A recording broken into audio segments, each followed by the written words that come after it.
अस्सलाम वालेकुम दोस्तों, वेलकम टू इल्म की दुनिया। बहुत से तलबा इस हवाले से परेशान हैं कि उनकी जो रजिस्ट्रेशन है वो अब नहीं करवा पाएंगे और पंजाब यूनिवर्सिटी ने रजिस्ट्रेशन क्लोज़ कर दी है। इस कन्फ्यूजन को ख़त्म करते हैं।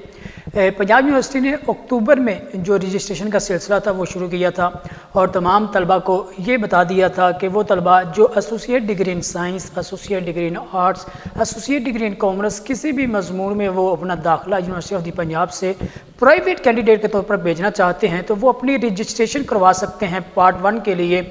और उसके लिए उन्होंने टाइम दिया था 15 दिसंबर तक सिंगल फ़ीस के साथ। अब सिंगल फ़ीस के साथ जो वक्त है वो 15 दिसंबर तक था, लिहाजा 15 दिसंबर तक सिंगल फ़ीस के साथ आप अपनी रजिस्ट्रेशन करवा सकते थे। अब आप अपनी रजिस्ट्रेशन सिंगल फ़ीस के साथ नहीं करवा सकते। अब इस स्टेज पर जो तलबा परेशान इसलिए हैं कि आया पंजाब यूनिवर्सिटी ने जो रजिस्ट्रेशन है वो क्लोज़ कर दी है। रजिस्ट्रेशन क्लोज़ नहीं हुई, सिंगल फ़ीस के साथ रजिस्ट्रेशन करवाने का जो सिलसिला था वो ख़त्म हुआ है। अब भी आपके पास टाइम है कि आप अपनी जो रजिस्ट्रेशन करवा सकते हैं, लेकिन अब आप 1000 रुपया साथ फ़ाइन भरेंगे, यानी 1000 रुपया आपको जुर्माना होगा। पहले सिंगल फ़ीस आपकी 4500 रुपया थी, अब आप 1000 रुपया जुर्माने के साथ 5500 रुपया अपनी जो फ़ी है वो सबमिट करवा सकते हैं और अपनी रजिस्ट्रेशन अभी भी करवा सकते हैं। लेकिन अब आपके पास टाइम है 15 जनवरी तक, यानी 15 जनवरी तक आप 5500 रुपया, 1000 रुपया फ़ाइन के साथ 4500 सिंगल फ़ीस, 1000 रुपया फ़ाइन, टोटल बन गया 5500। 15 जनवरी तक आप अभी भी अपनी रजिस्ट्रेशन पंजाब यूनिवर्सिटी की ऑफिशियल वेबसाइट के थ्रू चलान फॉर्म डाउनलोड करके UBL या HBL में करवा के अपनी फ़ीस सबमिट, अपनी रजिस्ट्रेशन ऑनलाइन करवा सकते हैं।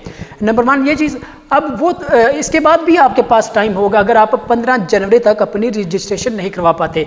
अब ऐसे इसके बाद कैसे टाइम होगा कि 16 जनवरी से लेकर 31 मार्च तक भी आपके पास टाइम होगा अपनी रजिस्ट्रेशन करवाने का। 16 जनवरी से लेकर 31 मार्च तक आपको जो फ़ीस सबमिट करवाना होगी वो डबल फ़ीस सबमिट करवाना होगी। पहले आपकी जो सिंगल फ़ीस थी वो 4500 रुपया थी, 16 जनवरी से लेकर 31 मार्च तक जो आपकी फ़ी होगी वो 9000 रुपया होगी, यानी 4500 रुपया अब डबल होके 9000 रुपया हो जाएगा। अब ये आपके पास जो मतलब इसका शेड्यूल है, 15 दिसंबर तक आपके पास सिंगल फ़ीस के साथ टाइम था, अब 15 जनवरी तक 1000 रुपया फ़ाइन के साथ आपके पास टाइम है और 31 मार्च तक आपके पास जो टाइम होगा डबल फ़ीस आपने सबमिट करवाना होगी और जो आपकी डबल फ़ीस बनेगी वो सिंगल फ़ीस का डबल होगा, 9000 रुपया बनेगा। ये हो गया। अब आपने फ़ीस सबमिट कहाँ करवानी है? HBL या UBL की किसी भी ब्रांच में आपने जो पंजाब यूनिवर्सिटी का अकाउंट है उसमें सबमिट करवानी है और जो आपने इसके लिए फॉर्म डाउनलोड करना है वो पंजाब यूनिवर्सिटी की ऑफिशियल वेबसाइट से डाउनलोड करना है। फ़ीस सबमिट करवाने के बाद आपने जो अब आपका बकाया प्रोसीजर होगा वो मुकम्मल ऑनलाइन होगा। आपने पंजाब यूनिवर्सिटी की ऑफिशियल वेबसाइट विजिट करनी है और ऑनलाइन ही आप अपनी रजिस्ट्रेशन करवाएंगे। आपकी रजिस्ट्रेशन जब हो जाएगी इसका मतलब है कि उसके बाद जब आपके दाखिले ओपन हो गए तब आप अपना दाखिला भेज सकेंगे और आप पंजाब यूनिवर्सिटी से प्राइवेट कैंडिडेट के तौर पर एसोसिएट डिग्री इन साइंस या जिस भी आप सब्जेक्ट में अपना दाखिला भेजेंगे उसमें आप पेपर दे सकेंगे। आपके लिए इस हवाले से जो भी अपडेट आती रहेगी हम आप तक लाते रहेंगे। फिलहाल हमें दीजिए इजाज़त और तालीम की खबरों से आगाह रहने के लिए देखते रहिए इल्म की दुनिया। अल्लाह हाफिज़।